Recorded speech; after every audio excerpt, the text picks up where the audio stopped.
Assalamualaikum warahmatullahi ta'ala wabarakatuh. Alhamdulillahi rabbil alamin. Wassalatu wassalamu ala rasulina Muhammadin wa ala alihi wa sahbihi ajma'in. Allahumma aghnina bil ilmi wa zayyinna bil hilmi wa akrimna bit taqwa wa jammilna bil afiyati ya arhamar rahimin. Rabbi shrah li sadri wa yassir li amri wahlul 'uqdatam min lisani yafqahu qawli. Rabbi yassir wa la tu'assir wa tammim bil khair wa bika nasta'in wa la hawla wa la quwwata illa billahil aliyyil azim. Alhamdulillah, yang saya hormati Tuan Imam, Tuan Bilal dan juga barisan AJK Surau Jumaat Darul Huda dan juga muslimin muslimat yang dirahmati Allah Subhanahu wa taala. Mari sama-sama kita berniat i'tikaf dalam rumah Allah Subhanahu wa taala. Nawaitul i'tikaf sunnatan lillahi taala. Alhamdulillah, kita bertemu sekali lagi pada pagi ini. Sama-sama kita membincangkan mengenai dengan satu bab dalam bab kunut, dipanggil kunut An-Nazilah. Bila sebut tentang kunut An-Nazilah, satu petikan ayat Quran saya petik di sini, ma asaba min musibatin illa biiznillah. Tidak ada satu musibah yang menimpa melainkan semuanya dengan izin Allah Subhanahu wa taala. Semua perkara yang berlaku ke atas diri kita, masyarakat dan juga ke atas sesebuah negara adalah semuanya dengan ketentuan ataupun dengan kehendak daripada Allah Subhanahu wa taala. Dalam satu hadis dinyatakan ma yusibul muslim min nasabin wala wasabin hatta syaukah yushakuha illa kaffarallahu anhu biha min khatayah, iaitu tidak menimpa seseorang muslim perkara yang meletihkan, perkara yang menyakitkan, sehinggakan duri yang terkena pada diri seseorang, yang tercocok kepada kulit seseorang, melainkan Allah Ta'ala akan mengampunkan dosa-dosanya. Setiap musibah yang berlaku, sama ada kepada masyarakat, kepada diri kita, kepada negara, itulah salah satu bentuk untuk dihapuskan dosa. Kemudian bila sebut tentang kunut An-Nazilah, dia adalah nau' istinsar, satu jenis, satu bentuk meminta pertolongan kepada Allah Subhanahu wa taala, meminta kemenangan. Daripada Ali bin Abi Talib radhiyallahu taala anhu, apabila dia berkunut ketika dalam peperangan, maka dia menyatakan apa? Innamastansorna ala aduwina, kami minta kemenangan untuk mengalahkan musuh-musuh kami. Riwayat daripada Ibnu Abi Syaibah. Nabi sallallahu alaihi wasallam menyatakan innama tansuruna bidu'afaikum bisalatihim wa da'watihim wa ikhlasihim. Hadis riwayat Imam An-Nasa'i, iaitu hanya saja kamu meminta pertolongan adalah dengan sebab orang-orang yang lemah di kalangan kamu, dengan sebab doa solat mereka, doa mereka dan juga keikhlasan mereka. Hadis riwayat Imam An-Nasa'i. Dalam satu hadis yang lain, Nabi kata hal turzaquna illa bidu'afaikum, tidaklah kamu diberi rezeki melainkan dengan orang-orang yang miskin, orang-orang yang lemah di kalangan kamu. Orang kaya naik disebabkan ada orang miskin. Doa-doa mereka menyebabkan seseorang itu menjadi kaya, bukan sebab usaha dia semata-mata. Nabi SAW menyatakan ad-du'a huwal ibadah. Doa ini adalah satu bentuk ibadah. Imam Al-Hafiz Ibn Hajar Al-Asqalani dalam Fathul Bari menyatakan wa dhahara li anna al-hikmah fi ja'li qunutin nazilah fil i'tidal dun as-sujud. Zahir bagi aku, Ibn Hajar kata, hikmah doa kunut nazilah ini ketika mana i'tidal, tidak ketika sujud. Sedangkan sujud adalah madhinnatul ijabah. Sedangkan sujud ini adalah tempat yang dimustajabkan doa, sujud. Antara dalam semayang, antara tempat yang mustajab berdoa adalah ketika sujud. Nabi kata aqrabu ma yakunul abdu min rabbih wa huwa sajid. Tempat yang paling hampir seorang hamba dengan Allah Ta'ala adalah ketika dia sujud. Jadi sujud, tuan-tuan boleh minta apa saja dalam bahasa Arab lah. Sebenarnya doa-doa pun boleh. Doa-doa yang tuan-tuan baca lepas semayang tu boleh baca juga ketika sujud. Baca Rabbana atina fid dunya hasanah wa fil akhirati hasanatan wa qina azabannar. Boleh baca dalam sujud. Rabbana hab lana min azwajina wa zurriyyatina qurrata a'yun minta supaya zuriat-zuriat kita menjadi penyejuk mata kita, dipelihara daripada dosa-dosa. Rabbi habli min ladunka zurriyatan tayyibah, minta yang tak ada anak, minta supaya diberi kurniaan zuriat. Itu semua ayat Quran. Ataupun apa-apa doa yang dalam bahasa Arab boleh dibaca ketika sujud. Sujud adalah tempat mustajab berdoa, tetapi sebab apa doa kunut nazilah ini dibaca ketika i'tidal, tidak dibaca ketika sujud? Tuntutan kunut nazilah ini sebenarnya, untuk pengetahuan tuan-tuan dan juga puan-puan dirahmati Allah Subhanahu wa taala, adalah perkongsian doa di antara makmum dan juga imam. Bila imam baca doa, maka makmum mengaminkan doa tersebut. Sebab itu doa kunut nazilah ini ulama semua sepakat, iaitu dibaca kuat kunut nazilah. Tak kira semayang apa pun, Zuhur, Asar, Maghrib memang baca kuat lah, sebab kita baca kuat.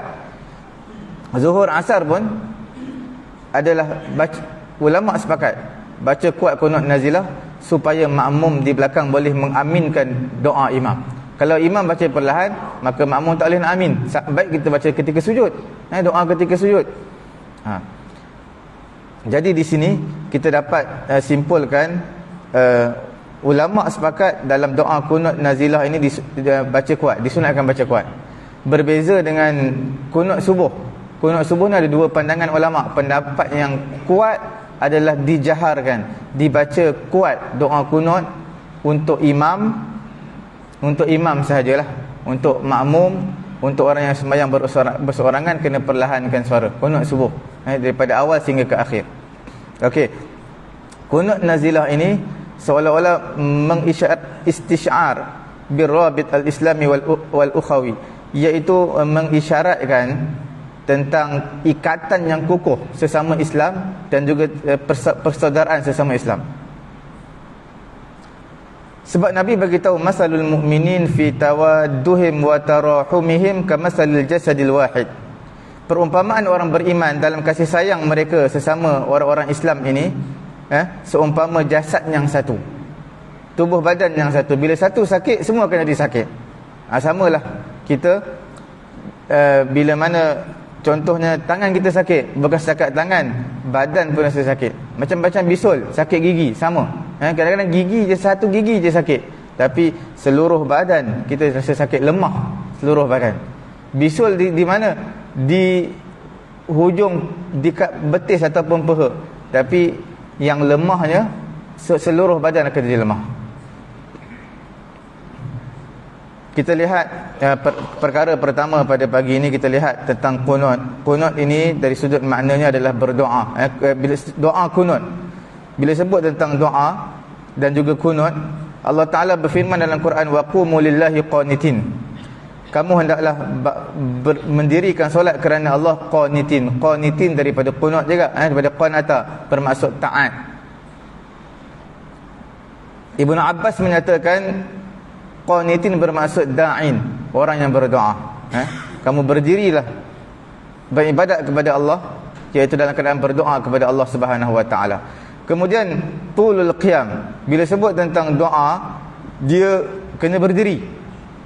Ibnu Umar radhiyallahu taala anhuma, dia membaca ayat amman huwa qanitun ana al-laili sajidan wa qa'iman yahzarul akhirata wa yarju rahmat rabbih, iaitu amman huwa qanit. Adakah sama orang yang qunut? Qunut ni makna orang yang qanitun, orang yang taat. Amman huwa qanitun ana al-laili sajidan wa qa'iman yahzarul akhirata wa yarju rahmat rabbih. Adakah sama orang yang berdiri sebahagian malam beribadat dengan orang yang tak beribadat? Orang yang tak berdiri malam, tak sujud beribadat kepada Allah Subhanahu wa taala? Tentu tidak sama. Nabi alaihi salatu wassalam, afdalus solah tulul qunut. Nabi menyatakan seafdal solat adalah orang yang panjang kunutnya. Panjang kunut. Kunut ni ada makna berdiri tau. Jadi orang yang lama berdirinya. Daripada Nabi sallallahu alaihi wasallam menyatakan, qanata alaihi salatu wassalam syahran yad'u ala ri'il wa zakwan. Pernah diriwayatkan Nabi alaihi salatu wassalam berkunut selama sebulan mendoakan kemudaratan kepada kabilah Ri'il dan juga kabilah Zakwan. Hadis riwayat Imam Bukhari, Imam Muslim.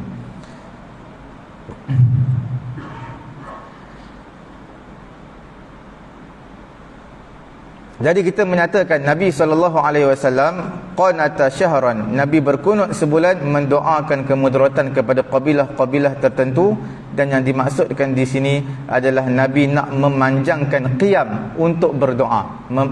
Ketika doa kunut kena qiyam, kena berdiri. Apa maksud an-nazilah? Kunut an-nazilah. An-nazilah tu maknanya al-musibah. Musibah yang bersangatan, yang menimpa kepada manusia, seperti mana yang disebut oleh Qamus Al-Misbahul Munir, an-nazilah bermaksud al-musibah asy-syadidah, musibah yang bersangatan. Kemudian kunut dari sudut syariat adalah satu zikir yang dikhususkan, yang merangkumi pujian dan juga doa. Itu kunut. Bila sebut kunut, bacaan doa kunut itu makna zikir yang khusus, yang merangkumi dua elemen yang penting, iaitu zikir dan juga doa. Macam kita baca kunut subuh lah, Allahumma hdina fi man hadait, doa, sampailah waqina bi rahmatika syarra ma qadait, kemudian fa innaka taqdi adalah doa. Imam An-Nawawi menyatakan makna kunut subuh ini, annahu idza nazalat nazilatun.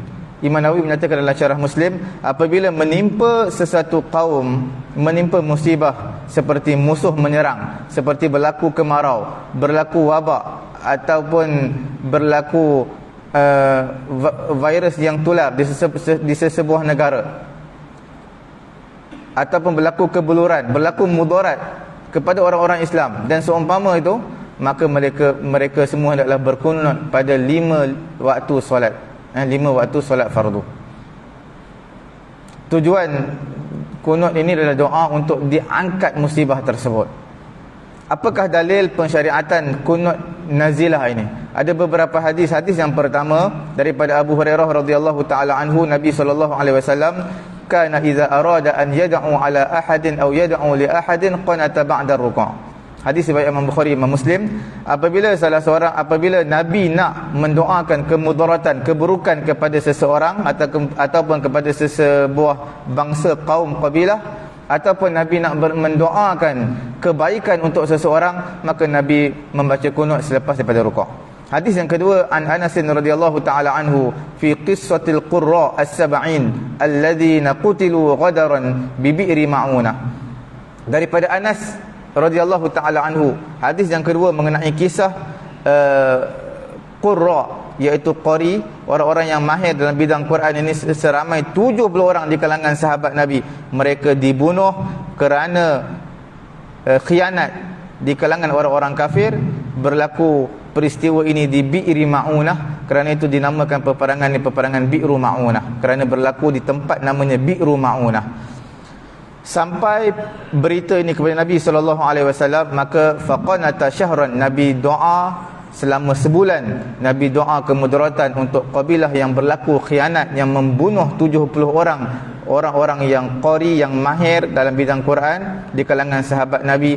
Nabi doakan laknat kepada beberapa kabilah di kalangan bangsa Arab pada ketika sembahyang subuh. Hadis riwayat Imam Bukhari, Imam Muslim. Hadis yang ketiga daripada Ibnu Abbas radhiyallahu taala anhuma, Nabi berkunut selama sebulan berturut-turut pada solat zuhur, solat asar, solat maghrib, solat isyak, solat subuh, 5 waktu. Sebulan berturut-turut. Pada setiap kali sembahyang, apabila Nabi mengatakan sami Allahu liman hamidah, rakaat yang terakhir, maka Nabi mendoakan kemudaratan kepada mereka. Hadis riwayat Abu Daud, dan telah mensahihkan hadis ini oleh Ibnu Khuzaimah dan juga Imam Al-Hakim. Jadi doa kunut ini hukumnya harus di sisi majoriti di kalangan ulama, dan di kalangan empat mazhab menyatakan harus doa kunut, melainkan riwayat daripada Imam Malik dan juga khilaf. Perbezaan pendapat ini berlaku di antara Imam Malik dan juga imam-imam yang lain, bukan tentang doa kunut itu boleh ataupun tidak, tentang harus ataupun tidak pada semua solat 5 waktu. Itu saja. Ada yang Imam Malik menyatakan sebahagian solat, adapun pendapat mazhab yang lain menyatakan semua solat. Itu saja perbezaannya. Kemudian masalah yang berikutnya kita nak bincangkan mengenai dengan solat doa kunut ini disunatkan bila? Doa kunut an-nazilah ini, hadis yang kita bacakan tadi jelas menunjukkan Nabi membaca doa kunut adalah ketika mana solat fardu. Kita lihat daripada Nabi SAW, kunut pada sebahagian solat, tidak pada sebahagian yang lain. Dalam Sahih Muslim, Nabi SAW qanata fil maghrib wal isya. Nabi membaca kunut ini pada waktu maghrib dan isya. Dalam satu riwayat yang lain, Nabi baca doa kunut ini pada waktu maghrib dan juga subuh. Jadi bukan pada 5 solat. Itu yang berlaku perbezaan pendapat di kalangan ulama. Imam An-Nawawi rahimahullahu taala dalam kitab Minhajul Talibin menyatakan wa yusyra', disyariatkan, disyariatkan iaitu disunatkan membaca doa kunut pada semua sembahyang, termasuk pada semua sembahyang untuk kunut nazilah. Ibnu Hajar Al-Haytami menyatakan perkara yang sama dalam kitab Tuhfatul Muhtaj. Inilah pendapat mu'tamad dalam mazhab Syafi'i kita, disunatkan membaca doa kunut pada semua doa kunut an-nazilah pada semua sembahyang 5 waktu, mengambil dalil daripada hadis Ibnu Abbas yang kita bacakan tadi. Bila sebut tentang al-maktubat, doa kunut nazilah pada sembahyang fardu, bagaimana bukan pada sembahyang fardu? Baru ni saya pergi satu surau lepas daripada sembahyang isyak. Jadi imam dia kata, ustaz, jadi imam solat sunat hajat lah, kemudian baca kunut nazilah dalam solat sunat hajat.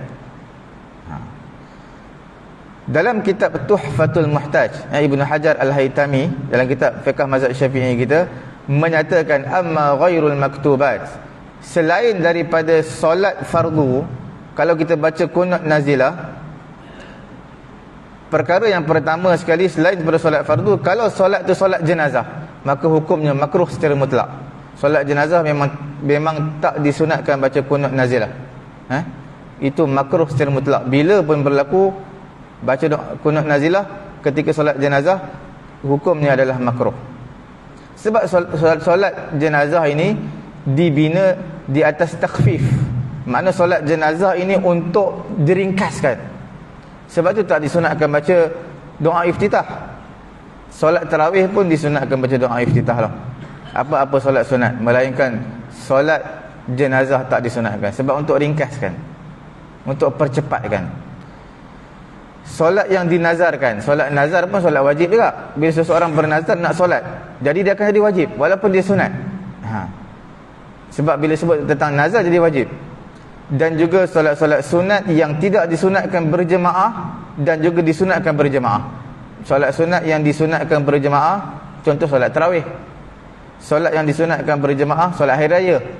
Solat yang disunatkan berjemaah, solat gerhana. Solat yang tidak disunatkan berjemaah selain daripada itu solat sunat rawatib, qabliyah, ba'diyah, solat sunat duha, solat sunat isyraq, solat sunat witir. Semua solat sunat ini tak disunatkan berjemaah, witir selain bulan Ramadan.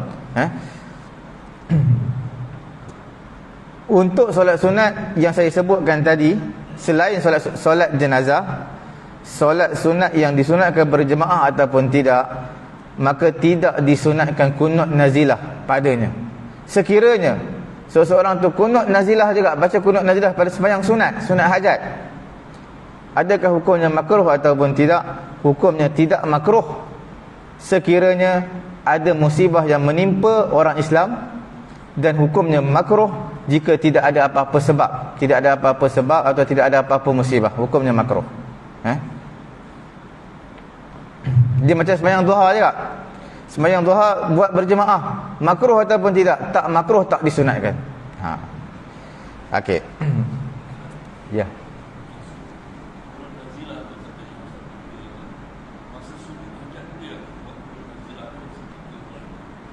Sujud.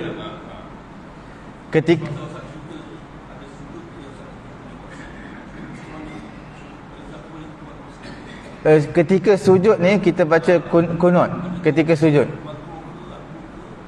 ketika sujud kalau kita baca doa tidak makruh. Walaupun kunut nazilah ni kita baca ketika sujud tidak makruh.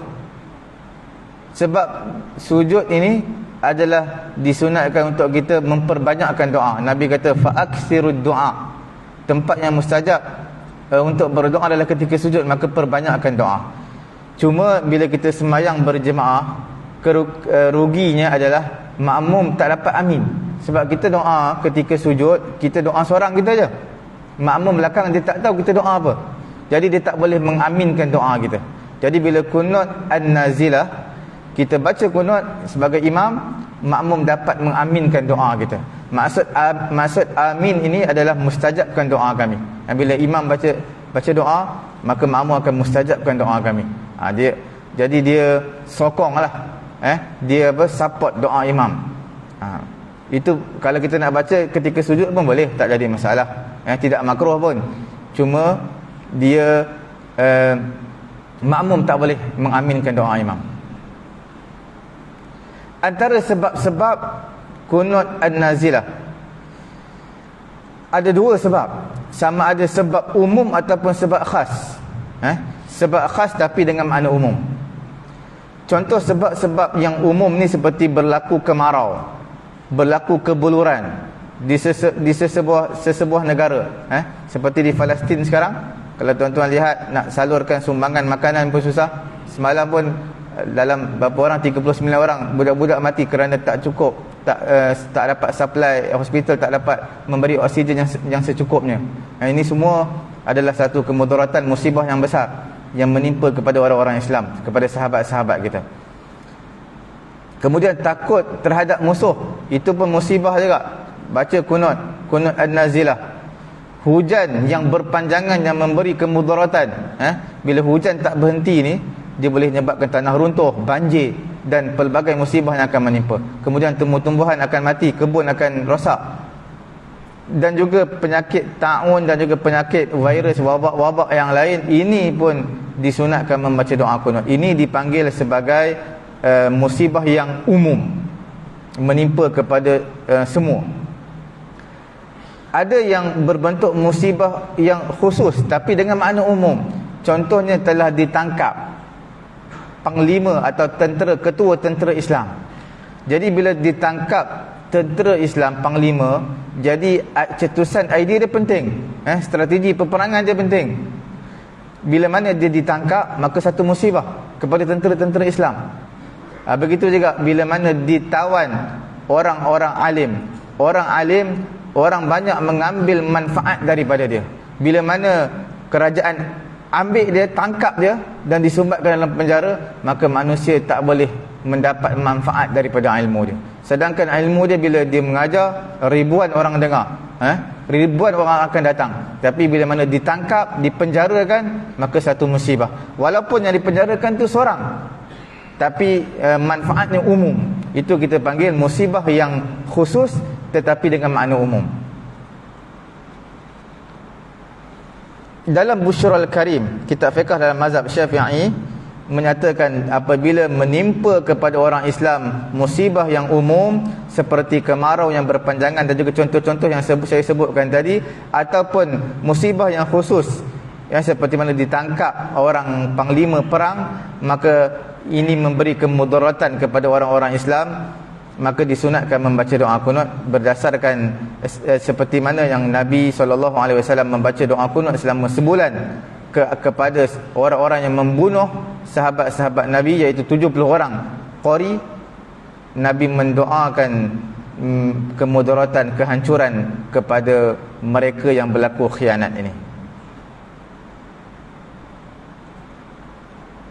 Sebab apa Nabi baca doa kunut selama sebulan ini? Kerana untuk menolak ataupun untuk memelihara pelampauan ataupun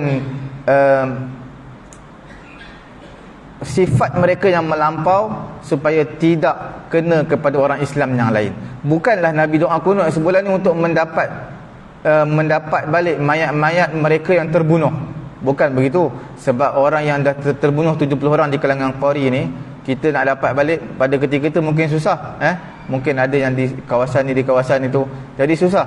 Maksudnya doa kunut Nabi ni bukan untuk mendapatkan mayat yang hilang, tetapi untuk menolak pelampauan yang mereka lakukan.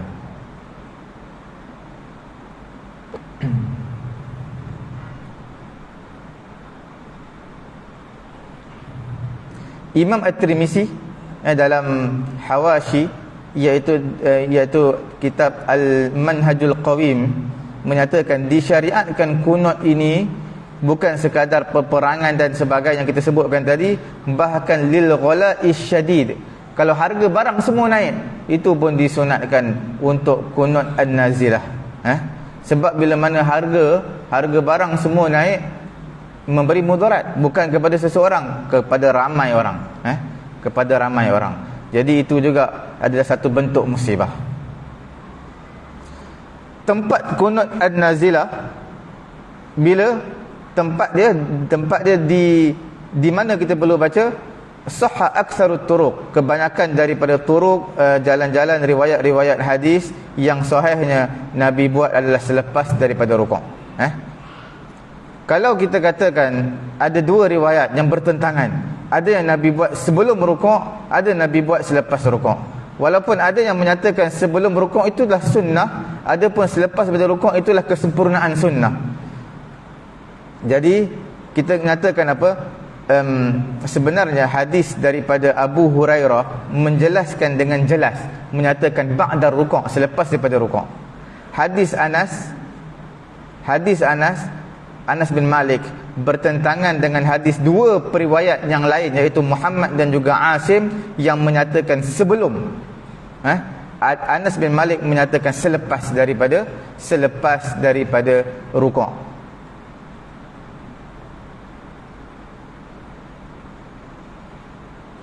Jadi kita berpegang dengan hadis Abu Hurairah yang menyatakan kekal selepas daripada rukuk. Ini dalam kitab Tuhfah disebutkan perkara ini, Tuhfatul Muhtaj. Okey, kemudian adakah disunatkan perlahan ataupun kuat? Disunatkan doa kunut ini secara mutlak, disunatkan kuat pada solat jihriyah ataupun sirriyah. Solat yang perlahan seperti zuhur asar, ataupun solat yang kuat seperti maghrib, isyak dan juga subuh. Berdasarkan hadis daripada Abu Hurairah dan juga Ibnu Abbas dan juga Anas bin Malik yang kita sebutkan tadi pada awal-awal tadi. Imam An-Nawawi menyatakan, dia kata hadis kunut Nabi ketika mana dibunuh Qori seramai 70 orang tadi, Nabi baca kuat pada semua semayang. Inilah pendapat Imam Ar-Rafi'i dan juga pendapat yang sahih, dan pendapat yang tepatnya adalah perkara kuatkan suara doa kunut an-nazilah ini adalah hukumnya sunat. Adapun orang yang sembahyang berseorangan, dia nak baca kunut nazilah tapi semayang berseorangan, semayang subuh seorang bangun lambat, maka dia tak disunatkan kuat, baca perlahan. Sebenarnya orang yang semayang seorang tak seperti kunut nazilah, ketika sujud boleh baca. Sebab siapa nak aminkan doa dia semayang seorang. Khatib Asy-Syirbini dalam kitab Mughnil Muhtaj disunatkan kuatkan suara imam ketika doa kunut solat jihriyah ataupun sirriyah, iaitu sembahyang fardu, sembahyang zuhur, asar ataupun maghrib, isyak, disunatkan kuatkan suara. Dan juga Khatib Syirbini menyatakan wa yusirru bihil munfarid, orang yang doa kunut seorang, sembahyang seorang, maka perlahankan suara dia. Begitu juga dengan makmum yang disebutkan oleh kitab Bushrul Karim dalam kitab Mazhab Syafi'i Fiqh, iaitu makmum pun disunatkan perlahankan suara. Okey. Makmum orang yang sembahyang seorang secara mutlak, bila juga situasi mereka tak kiralah sembahyang apa, maka mereka perlahankan suara. Inilah pendapat Ibnu Hajar. Pendapat Imam Ar-Ramli, dia menyatakan kuatkan suara untuk orang yang sembahyang berseorangan, untuk kunut nazilah, seperti mana imam baca kuat. Ini dua perbezaan pandangan di kalangan Ibnu Hajar dan juga Imam Ramli. Tuan-tuan dan juga puan-puan dirahmati Allah Subhanahu wa taala, bila saya sebutkan di sini perbezaan Ibnu Hajar dan juga Imam Ramli, maknanya dua-dua pendapat ini adalah ulama yang mutaakhir, yang terkemudian dalam mazhab Syafi'i. mereka selalunya menyebut permasalahan yang tidak disebut oleh ulama-ulama sebelum ni seperti Imam An-Nawawi dan juga imam-imam yang lain. Bila tak disebutkan ataupun tak ditarjihkan, maka Imam Ibn Hajar, Imam Ramli akan mentarjihkan, akan menyebutkan masalah yang tak pernah disebut sebelum ini. Bila dua orang ulama ini, Ibn Hajar dan juga Imam Ramli, menyebut satu masalah yang mereka berbeza pendapat, di Malaysia kita tidak ada apa-apa perbezaan, iaitu dua-dua pandangan kita guna. Dua-dua pandangan kita guna. Adapun Ibnu Hajar ni pendapat dia dipegang oleh orang-orang yang berada di negara mana? Yaman. Di negara Yaman mereka cenderung kepada pendapat Ibnu Hajar. Imam Ar-Ramli ni orang yang ulama yang berpegang dengan pendapat dia adalah ulama yang berada di Mesir. Orang-orang di Mesir berpegang dengan pendapat Imam Ramli. Ibnu Hajar di negara Yaman. Malaysia di negara Nusantara kita ini dua-dua kita pegang. Kalau orang berpegang dengan pendapat Ibnu Hajar pun betul, Imam Ramli pun betul. Ini masalah ini selalunya berlaku dalam masalah solat tahiyatul masjid.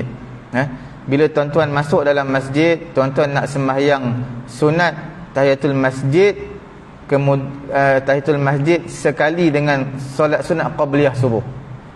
Ini sebenarnya dua pandangan ini, pandangan yang berbeza pendapat antara Ibnu Hajar juga Imam Ramli. Ada kata solat sunat qabliyah subuh je automatik dapat tahiyatul masjid. Ada kata tidak, kena niat dua-dua sahaja ke solat sunat tahiyatul masjid dan juga qabliyah subuh baru dapat. Itu pendapat perbezaan antara Ibnu Hajar dan Imam Ramli. Bila sebut tentang perbezaan dua pendapat ini, dua-dua pendapat kuat dalam mazhab Syafi'i. Sebab apa? Di Malaysia, di Nusantara secara umumnya mereka akan guna pakai dua-dua pendapat ini. Tuan-tuan pernah ditanyakan kepada saya mengenai dengan ada satu yang tular di WhatsApp baru-baru ni, sembahyang sunat 5 waktu. 5 sembahyang sunat. Satu sembahyang 5 niat. Sebenarnya bukan 5, 6, 7 niat pun boleh. Bukan kata 5, kalau 6 pun boleh. Dia kata 5 niat apa dia? Sembahyang ialah contohnya sembahyang sunat qabliyah, sembahyang sunat qabliyah subuh.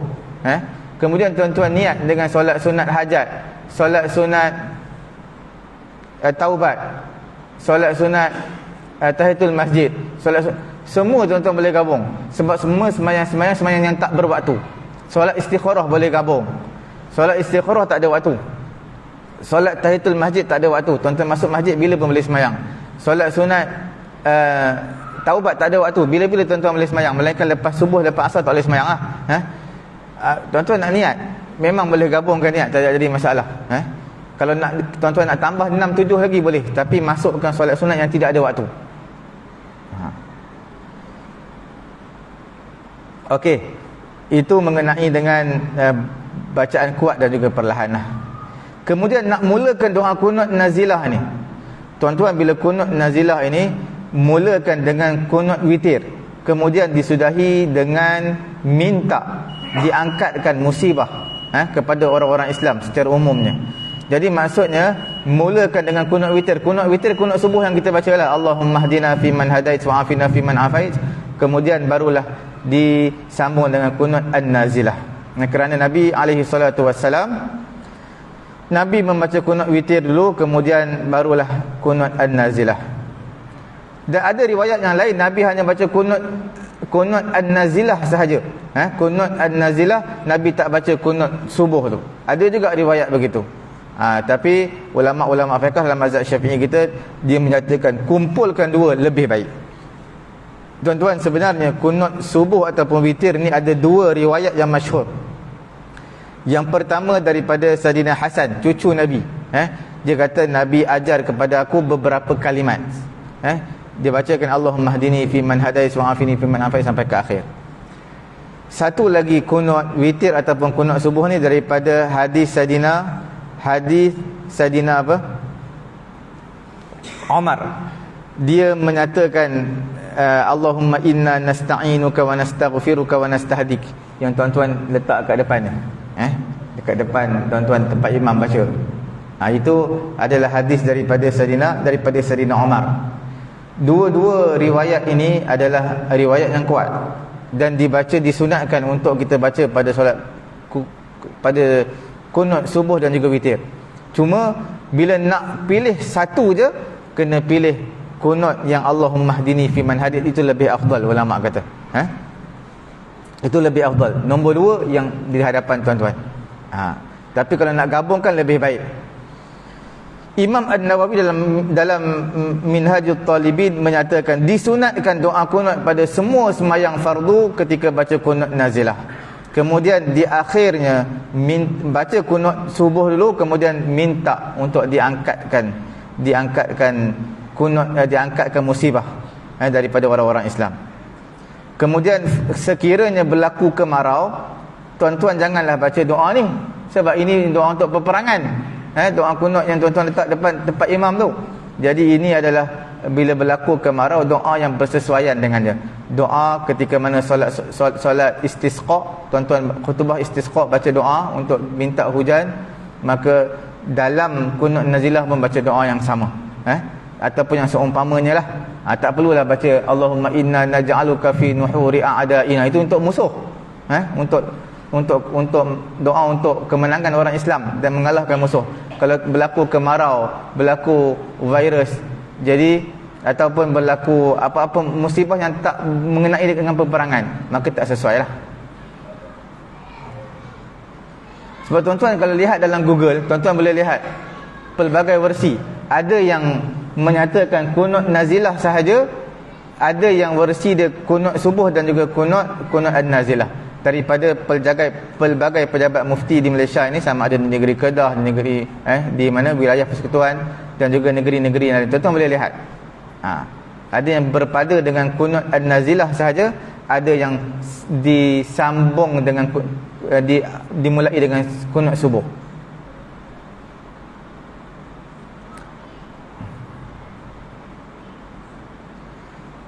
Adakah disunatkan memulakan doa kunut ini dengan alhamdulillah dan juga wassalatu wassalamu ala rasulillah? Disunatkan memulakan doa dengan alhamdulillah dan juga wassalatu wassalamu ala rasulillah, selawat kepada Nabi, tetapi bukan pada doa kunut. Doa selain doa kunut disunatkan memuji Allah, alhamdulillahirabbil alamin wassalatu wassalamu ala rasulina Muhammadin wa ala alihi washabihi ajma'in, pada semua doa melainkan doa kunut. Kerana doa kunut ini kita panggil al-warid, yang datang daripada Nabi, itu yang kita baca. Mana Nabi tak ada pun baca doa kunut bermula dengan alhamdulillahirabbil alamin wassalatu wassalamu ala rasulina Muhammad wa ala alihi washabihi ajma'in Allahumma hdina fi man hadait. Nabi tak ada baca. Jadi maksudnya bila tak ada baca, kita tak disunatkan baca, walaupun di doa. Kemudian masalah seterusnya, sikit lagi dalam 10 minit lagi kita nak masuk waktu isyraq. Nanti tuan-tuan boleh sembahyang isyraq terus 10 minit lagi. Okey, disunatkan menyebut amin pada doa kunut ini berdasarkan hadis Ibnu Abbas, riwayat daripada Abu Daud, dan juga telah mensahihkan hadis Abu Daud ini oleh Ibnu Khuzaimah, iaitu qanata Rasulullah sallallahu alaihi wasallam, Nabi membaca kunut sampai akhir, kemudian makmum wa yu'minu man khalfahu, maka makmum di belakang mengaminkan doa imam. Jadi di sini doa imam ini disunatkan mengaminkan. Imam An-Nawawi sendiri menyebutkan dalam kitab Minhajul Talibin yang disunatkan bagi makmum mengaminkan doa imam pada kunut subuh dan juga kunut an-nazilah. Okey, sekarang ni bagaimana ketika mana imam tak baca doa kunut, tapi dia baca doa, selepas doa kunut dipanggil pujian. Bila sebut tentang pujian ini, apa yang makmum perlu buat? Bila imam baca fa innaka taqdi wa la yuqda alaik wa innahu la yadhillu man walait, imam baca kuat ni. Makmum, sama ada makmum bersama dengan imam, ikut sekali, wa fa innaka taqdi wa la yuqda alaik wa innahu la yadhillu man walait wa la ya'izzu man adait. Makmum ikut sekali dengan imam, tapi makmum tidak baca kuatlah, baca perlahan, imamnya baca kuat.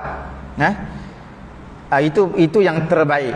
Ataupun ada pilihan yang kedua ni yang biasa, iaitu dia diam je, dia tak kata apa-apa, tak perlu sebut amin, dan tak disunatkan amin, sebab itu bukan doa. Doa ni disunatkan amin. Doa tu maksudnya amin tu maksudnya mustajabkan doa kami. Amin mana mustajabkan doa kami. Bila pujian tak sesuai, pujian buat apa nak mustajabkan doa? Dia bukan doa, dia pujian. Ataupun pilihan yang ketiga, makmum boleh menyebut asyhadu. Asyhadu tu mana aku bersaksi. Fa innaka taqdi wa la yuqda alaik. Asyhadu, Asyhadu. Asyhadu bermaksud benarlah, aku bersaksi benar. Ada 3 caralah. Cara yang terafdal adalah kita ikut sekali dengan imam. Sebenarnya perkara ni bukan doa kunut je. Kadang-kadang lepas semayang imam baca doa, lepas semayang doa, kita pun amin. Kadang-kadang imam tak baca doa tau, dia baca zikir. Bismillahillazi la yadurru ma'asmihi syai'un fil ardi wala fis sama'i wa huwas samiul alim. Makmum pun amin. Itu bukan doa, itu zikir. Kita tak perlu amin. Sama ada kita diam atau kita baca sekali dengan imam. Kemudian imam baca la ilaha illa anta, subhanaka inni kuntu minadh zalimin. Ini bukan doa. Ini adalah kita panggil, zikirlah la ilaha illa anta, zikir. Kemudian kita bagi tahu diri kita banyak melakukan dosa. Inni kuntu minadh zalimin. Jadi kita tak perlu nak amin. Nak amin apa? Itu bukan doa. Jamaah ada kita ikut sekali dengan imam, la ilaha illa anta subhanaka inni kuntu minadh zalimin, ataupun kita diam.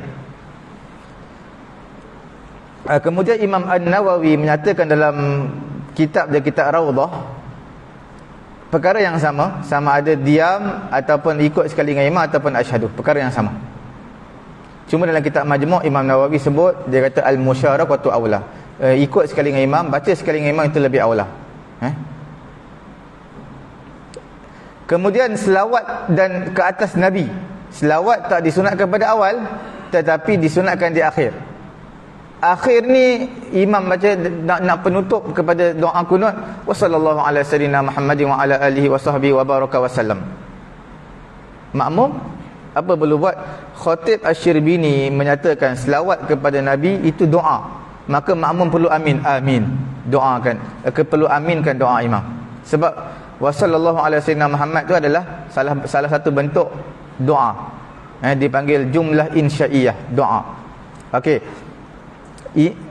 Imam Asy-Syarwani dalam hasyiah dia, dalam mensyarahkan Tuhfatul Muhtaj, dia menukilkan dalam kitab Ibaratul Kurdi dalam syarah Bahjah lil Jamali Ar-Ramli, dia kata kalau mengumpulkan antara duanya lebih disukai. Apa yang mengumpulkan dua itu lebih disukai? Iaitu baca pun baca, amin pun amin. Mana imam baca wa sallallahu ala sayyidina Muhammadin wa ala alihi wa sahbihi wa baraka wasallam, maka kita pun baca sekali dengan imam, dalam masa yang sama kita pun amin sekali dengan imam. Dua-dua kita kumpulkan. Itu dia kata lebih baik. Intaha kalam Syarwani burmatihi, berakhirlah kalam Imam Syarwani keseluruhannya. Makna kumpulkan dua-dua sekali. Ya.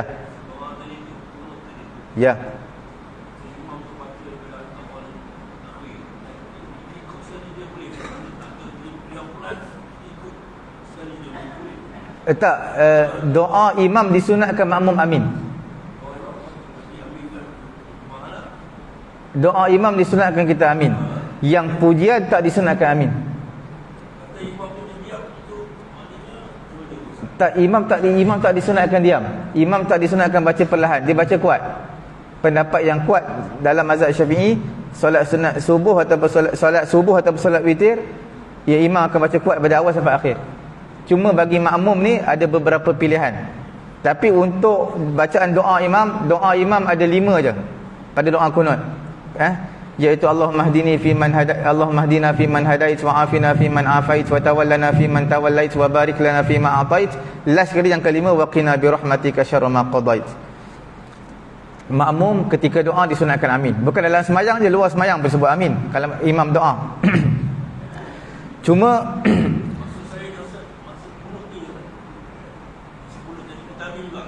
kita amin. Baca doa kunut amin. Kemudian sampai fa innaka taqdi, imam baca fa innaka taqdi, itu dipanggil pujian. Walaupun dia termasuk dalam doa kunut. Doa kunut ni gabungan dua, antara pujian dan juga doa. Okey. Fa innaka taqdi adalah pujian. Pujian kepada Allah. Fa innaka taqdi wa la yuqda alaik. Kamu yang memutuskan dan tidak ada yang diputuskan kepada kamu. Jadi ini adalah doa. Ini bukan doa, ini adalah pujian. Bila pujian kita tak perlu sebut amin. Tak disunatkan sebut amin pun. Sebab amin tu makna mustajabkan doa kami. Sebab itu bukan bentuk doa. Jadi makmum disunatkan baca sekali dengan imam. Sampai imam sambung doa doa kunut, Allahumma inna naj'aluka fi nuhuri a'da'ina wa na'udzubika min syururihim. Itu doa lah. Bila imam baca doa kunut, dipanggil kunut an-nazilah, maka kita amin balik. Sebab itu adalah doa. Amin, amin sampai habis. Allahumma ansur ikhwanana al-muslimin, Allahumma ansur ikhwanana al-mujahidin, Allahumma ansur ikhwanana al-mustad'afin. Maka pada ketika itu kita amin. Sebab itu semua adalah doa. Yang tak doa, kita baca sekali dengan imam. Kalau tuan-tuan tak tahu doa ke tidak, sampai fa innaka taqdi, tuan-tuan diam pun boleh. Diam je. Diam saja. Sampai doa pula, Allahumma inna naj'aluka fi nuhuri a'da'ina, tuan-tuan amin. Tuan-tuan amin ke doa tu. Tak boleh. Dalam semayang kena semua dalam bahasa Arab. Tak boleh. Dalam semayang semua kena dalam bahasa Arab doa. Doa ketika sujud pun dalam bahasa Arab. Doa kunut ni pun tak kira kunut subuh ataupun kunut kunut an-nazilah, wajib bahasa Arab. Kalau bahasa Melayu batal semayang kita. Kita bercakap dalam selain bahasa Arab, batal semayang. Okey. Sebenarnya dia baki dalam, tak apa. Okey, jadi sebagai betul. Yang benarkan dalam bahasa Melayu? Tak. Tak ada. Dalam semayang semua dalam bahasa Arab. Ya.